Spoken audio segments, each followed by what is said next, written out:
Hello students, I think you have seen my last videos and in that I have told you कि एक charge particle electric field में कैसा motion करता है और एक चार्ज पार्टिकल मैग्नेटिक फील्ड में कैसा मोशन करता है।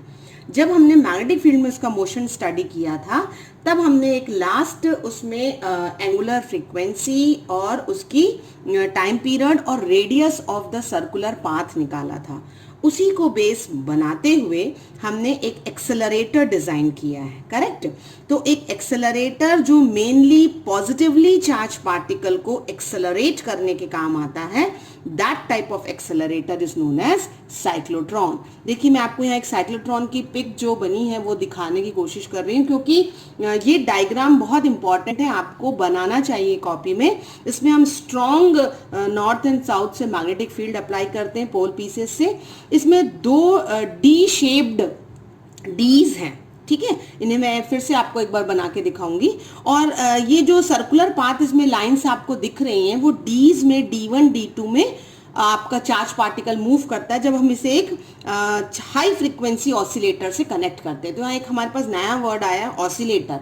मैं आपको ये भी बताऊंगी कि ऑसिलेटर क्या है।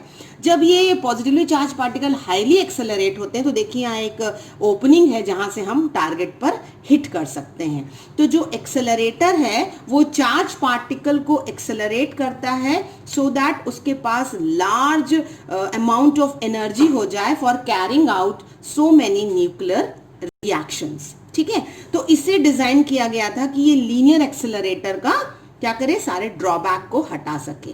So actually heavy charge particle, कौन से हेवी चार्ज पार्टिकल होते हैं, लाइक अल्फा पार्टिकल, पॉजिट्रॉन्स, ड्यूट्रॉन्स, ऐसे जो पॉजिटिवली चार्ज पार्टिकल होते हैं उसे हम एनर्जी प्रोवाइड करके एक स्पाइरल सर्कुलर पाथ में मूव करते हैं, है ना। ये जो स्पाइरल सर्कुलर पाथ है इसमें मूव करेंगे और जो मेन है वो स्ट्रॉन्ग मैग्नेटिक फील्ड अप्लाई करेंगे। तो इसीलिए हम इसे मैग्नेटिक रेजोनेंस एक्सेलरेटर भी कहते हैं। तो साइक्लोट्रॉन में आपके पास सबसे इंपॉर्टेंट थिंग क्या है कि you have to apply the magnetic field and due to this magnetic field they will have a strong force which is allowed to move them in a circular path। यानी वही वाला concept है कि F is equal to QVB and because of that F is equal to mv square by r।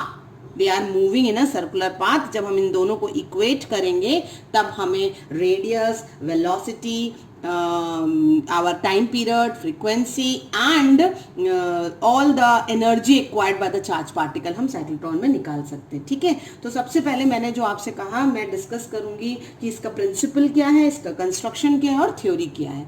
तो हम सबसे पहले बात करते हैं किसकी, प्रिंसिपल की। ओके, प्रिंसिपल किस बेसिक पर ये बेसिक आइडिया पर इनको डिजाइन किया गया है।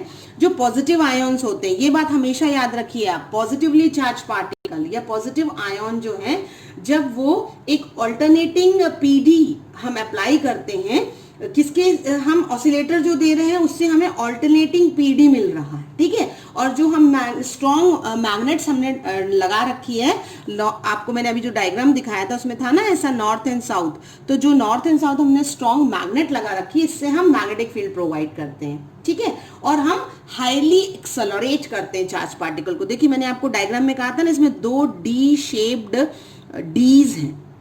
डीज जो नाम दिया गया है वो डीज का मतलब होता है कि डी शेप्ड है, ठीक है। यहां पर हमारा एक ऑसिलेटर कनेक्ट था। अब ये ऑसिलेटर जो आपको वर्ड आया है, ऑसिलेटर एक्चुअली क्या करता है, जब हमारे पास ऑल्टरनेटिंग करंट है, वेयरिंग करंट है, चेंजिंग करंट है, तो उसे हम प्रोवाइड करवा सकते हैं एक फिक्स्ड फ्रीक्वेंसी का। और ये ऑल्टरनेटिंग करंट या फिक्स्ड फ्रीक्वेंसी होती है F equal to 1/2 pi root LC, जहां L जो होता है वो हमारा इंडक्टर होता है एंड C हमारा कैपेसिटर। एक डिजायर्ड फ्रीक्वेंसी का हम ऑसिलेशन ले सकते हैं एक ऑसिलेटर से, कब, जब हमें डायरेक्ट करंट अवेलेबल हो। यानी हम ऐसा कुछ कह सकते हैं ना कि DC से हम AC कन्वर्ट कर सकते हैं। डायरेक्ट करंट जो होता है उसे हम ऑसिलेटर के थ्रू एक डिजायर्ड फ्रीक्वेंसी का ऑसिलेशन ले सकते हैं, ठीक है। अब आपके पास एक हाई फ्रीक्वेंसी ऑसिलेटर कनेक्ट है, तो इससे आप क्या प्रोवाइड कर रहे हैं, आप प्रोवाइड कर रहे हैं ऑल्टरनेटिंग पीडी, ठीक है, जो आपको इलेक्ट्रिक फील्ड के लिए चाहिए। और आप अगेन एंड अगेन जो स्ट्रॉन्ग मैग्नेटिक फील्ड अप्लाई करेंगे उसके लिए आपके पास north and south magnetic poles है। अब यहां पर आपका चार्ज पार्टिकल है, पॉजिटिवली चार्ज पार्टिकल इन दोनों डीज के बीच में है, करेक्ट। तो आपके पास जो डीज हैं वो दो तरीके की पोलैरिटी ले लेंगी, एक पोलैरिटी आपकी नेगेटिव होगी और एक पॉजिटिव होगी।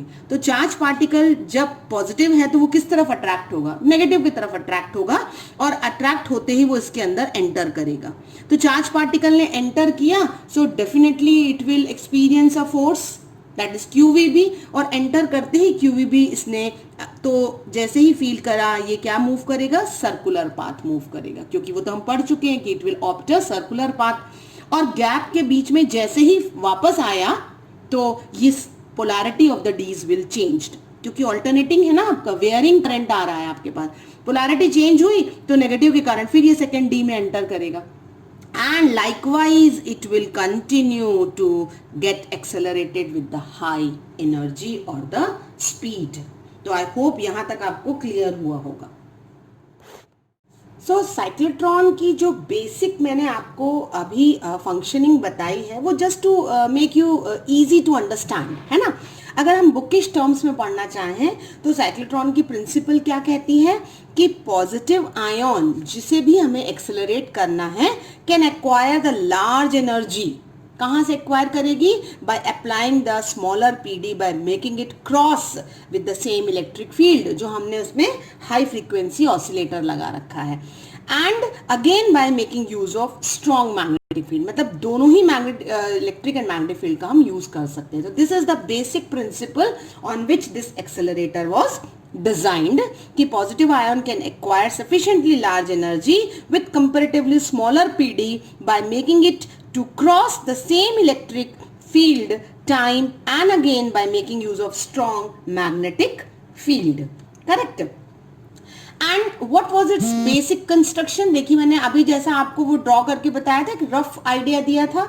तो मेनली हमारे पास कंस्ट्रक्शन में क्या क्या है, डी शेप्ड, आपको जो इनको मैंने डीज कहा था, दो मेटेलिक चैम्बर्स हैं जिनका नाम आपने D1 D2 रख लिया है, ठीक है। उसके बाद एक high frequency electric field apply करते हैं आप, जो हम ऑसिलेटर से दे सकते हैं क्योंकि वो वेयरिंग करंट हमको देता है। फिर हमारे पास स्ट्रॉन्ग मैग्नेटिक फील्ड है, वो हम नॉर्थ एंड साउथ जो स्ट्रॉन्ग मैग्नेट्स अप्लाई करते हैं उनसे अप्लाई करा सकते हैं, ठीक है। अब आपका जो पॉजिटिव आयन्स है which is produced in the gap, उसके लिए आपको गैस का आयोनाइजेशन करना पड़ता है, क्योंकि जो मैंने कहा ना एक रफ आइडिया दिया था कि गैप में आपके पास वो एक्सेलरेट होने वाला चार्ज पार्टिकल होता है और फिर वो पोलैरिटी के हिसाब से डीज के अंदर एंटर करता है। तो अगर हमें प्रोटॉन चाहिए है ना, तो हमें हीलियम गैस को आयोनाइज करना पड़ेगा, और अगर अल्फा पार्टिकल चाहिए तो अगर प्रोटॉन चाहिए तो हाइड्रोजन गैस को करना पड़ेगा, और अल्फा पार्टिकल चाहिए तो हमें हीलियम गैस को क्या करना पड़ेगा, आयोनाइज्ड करना पड़ेगा। और सिंपल सा मैं इस कंस्ट्रक्शन में अगर आपको बताना चाहूं थ्योरी, तो आप क्या कहेंगे, जस्ट मतलब in your own words you can write कि positive ion is developed in the centre of gap, in the centre जो आपका गैप है डी का, in the centre of gap में आपका क्या हो गया है, पॉजिटिव आयन है जो आप आयोनाइजेशन से प्रोड्यूस कर सकते हैं। D1 जो आपकी D है वो पॉजिटिव पोटेंशियल पे होगी, और D2 जो है वो आपकी नेगेटिव पोटेंशियल पे होगी, करेक्ट। अब क्योंकि नेगेटिव पोटेंशियल D2 पर है, इसीलिए अपने आप आपका आयन एक्सपीरियंस जब करेगा, एंट्री करेगा, तो वो D2 में करेगा, and it will experience a force. Because of that force, है ना, it will move in a circular path with centripetal force applied on it and deflected in that path. What will be the magnetic field? Magnetic field आपकी B है, आपका जो entry में charge particle के पास जो velocity है वो V है, सर्कुलर पाथ जो घूम रहा है that is R. So I can say that F is equal to QVB and F is equal to mv square by R. अगर मैं दोनों को इक्वेट कर दूं, so I can get QVB is equal to mv square by R. So now what I can get, ये हम last video में भी देख चुके हैं, R जब हम इक्वेट करेंगे तो हमें क्या मिलेगा, mv by qb, ठीक है, this is your radius with which your charge particle is moving in a semi circular path in both the dees. After that, what will happen? When it will come in between the gap, polarity will change and it will move in the path in the D1. Polarity will change का मतलब अब हमारा D1 जो होगा वो negative हो जाएगा और जो D2 है वो पॉजिटिव हो जाएगा और चार्ज पार्टिकल दूसरे D में एंटर करेगा. अगर मैं सिर्फ सेमी सर्कुलर पाथ की बात करती हूँ, यानी सिर्फ इसकी बात करती हूँ कि हमारे पास जो है वो D1 या D2 है, तो टाइम हम स्मॉल t ले सकते हैं. और length of the semi circular path का क्या मतलब हुआ? 2 पाई आर, सर्कमफ्रेंस का आधा यानी पाई आर. तो ये हुआ डिस्टेंस और वेलोसिटी कितनी थी हमारे पास? v थी. अगर मैं सेमी सर्कुलर पाथ का टाइम निकालना चाहूं तो पाई बाय v और r की वैल्यू पुटअप कर दूंगी mv बाय qb. v हमारा कैंसिल हो जाएगा and I will get the time period as pi m by qb. Correct. Now I want to calculate the cyclotron frequency. अब मैं क्या निकालना चाह रही हूं कि साइक्लोट्रॉन की फ्रीक्वेंसी कितनी है. तो अगर मैं फ्रीक्वेंसी की बात करती हूं तो मैंने स्मॉल टाइम को हाफ सेमी सर्कुलर के लिए किया था. करेक्ट. लेकिन अगर मैं टोटल टाइम t लेती हूं तो what I can do? I can say that t is equal to 2 pi m by qb. I hope ये टाइम पीरियड का फॉर्मूला आपने मेरे साथ लास्ट वीडियो में पढ़ा हुआ है, तो मैं डायरेक्टली यूज कर सकती हूँ इसे. और एंगुलर फ्रीक्वेंसी जो होती है ओमेगा, वो होती है 2 पाई बाय टी. ये सब एक रिवीजन ही है जो हमने ऑलरेडी पढ़ रखा है ना, motion of a charge particle in magnetic field. Same way ही हम फॉलो कर रहे हैं. तो यहां से हम डायरेक्ट वैल्यू पुटअप करके क्या कह सकते हैं? It is B Q by M. अगर साइक्लोट्रॉन फ्रीक्वेंसी की बात करूं तो फ्रीक्वेंसी न्यू से डिनोट होती है and that is 1 by T. तो हमारा यही टर्म रेसिप्रोकल हो जाएगा और बनेगा B Q by 2 pi M. This is called the magnetic resonance frequency. So this is magnetic resonance frequency. ठीक है. तो आपको हो सकता है यहां तक टॉपिक आए कि मैग्नेटिक रेजोनेंस फ्रीक्वेंसी निकालिए, या फिर हो सकता है कि मैक्सिमम एनर्जी जो गेन कर रहा है साइक्लोट्रॉन में पॉजिटिवली चार्ज पार्टिकल वो निकालिए. तो अगर मैं मैक्सिमम एनर्जी की बात करती हूँ तो देखिए हमारे पास फोर्स कितनी थी? QVB थी ना. तो हम वेलोसिटी को बोल देंगे कि लेट इट बी मैक्स, है ना. QVB मैक्सिमम है और क्योंकि वो सेंट्रीपिटल फोर्स एक्वायर करती है तो वो भी हमारा मैक्स हो जाएगा और हम रेडियस कैपिटल आर ले सकते हैं. Suppose for example, okay, circular path का रेडियस हमने कैपिटल आर ले लिया. तो अब हम काइनेटिक एनर्जी अगर निकालना चाहें कि मैक्सिमम काइनेटिक एनर्जी कितनी होगी, तो वो क्या होगी? हाफ m v मैक्स का स्क्वायर. करेक्ट. तो v मैक्स का मतलब हमें वेलोसिटी निकालनी है. तो यहां अगर हम एक वेलोसिटी को कैंसिल कर देते हैं तो इसी से हमें वेलोसिटी का जो फॉर्मूला मिलेगा v मैक्स का, वो मिलेगा B Q R by M.